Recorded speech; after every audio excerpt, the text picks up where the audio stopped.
சில டைம் நம்ம ஓப்பன் பண்ணும்போது ஃப்ளோ வந்து எக்ஸஸாக வரும். ஸோ இது டேப் கனெக்டரு 3 பீஸ் காம்போ வாங்கியிருந்தேன்.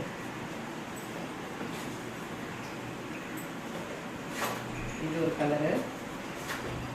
அண்ட் தென் இன்னொன்று பார்த்தீங்கன்னா எதுவுமே பிங்க்கு தான். பட் வந்து நான் பார்க்கும்போது டிஃப்ரெண்ட் கலர்ஸ் காமிச்சிருந்தாங்க. பட் இதில் வந்து இது ஒரு கலர். இது 3மே காம்போவில் வந்துச்சு.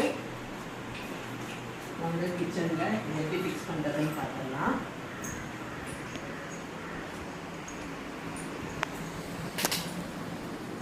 ஸோ இது இப்போ திறக்கும்போது ஃபோர்ஸாக வரும்போது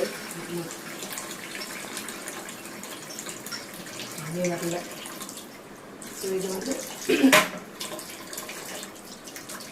நம்ம இப்படி ஃபிக்ஸ் பண்ணிட்டோம்னா ஓப்பன் பண்ணும்போது தண்ணி வந்து ஃபோர்ஸாக வராது.